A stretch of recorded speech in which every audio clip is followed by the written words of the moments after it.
Now, the political landscape in Albania, I think it's fair to say, is complex. And sometimes... Never a dull day. No, never a quiet day as a journalist. And sometimes quite chaotic as well. Now, we've had the Socialist Party ruling for 3 mandates. We have general elections next year. We have an opposition which is divided, I think is fair to say. But recently, part of the opposition has given up on disrupting the work of Parliament and parliamentary committees, which is great. Hopefully, we won't see any scenes like Parliament on fire. Do you see this as long-lasting?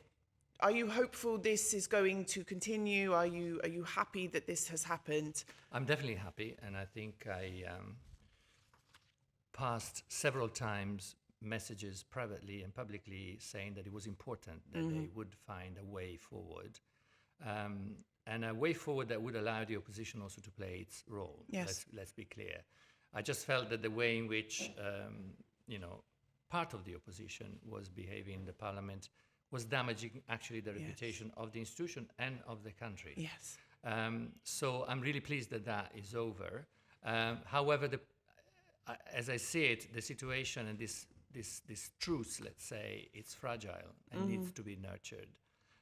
One concern that I have, for example, is that part of the deal was the launch of these 2 inquiry committees. And I see now that both the Health Committee and now, again, the Teams Committee are having difficulties in moving forward, and that the majority in the opposition don't seem to, find a compromise. And that is absolutely necessary. Yes.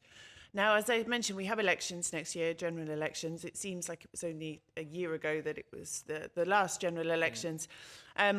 Luzlin Basha was on my show a couple of weeks ago, and he said, I'd be willing to for the opposition to join together again, to stop being divided.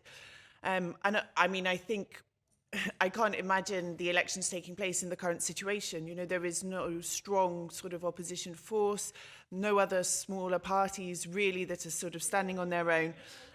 But looking ahead over the next year, what do you think needs to happen for free, fair elections to take place?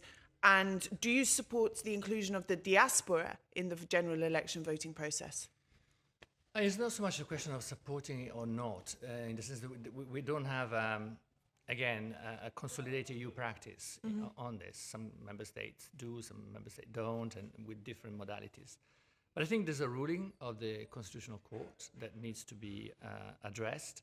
And I'm actually read recently that there seems to be now an agreement within this sort of consensus building mechanism that indeed, they need to find a way, be it online, be it by mail. I have no idea. There are, competent bodies that can advise politicians here in Albania about the best and most feasible way forward. In terms of free and fair, I mean, the OSCE, ODIHR monitored the previous local elections, and I think they made a number of recommendations. I think this should be also part of the package that Parliament needs to adopt in order to prepare for the next round of general elections. And it should do so in the most inclusive way possible. The reason why I'm saying it is that it's important that whatever the result is, it is accepted by all parties. Otherwise, we will start a new parliamentary term already on the wrong footing, with tensions, boycotts, whatever, things that Albania has known in the past. And frankly, in this stage of Albania's history, they should be a thing of the past. It's going to be an interesting year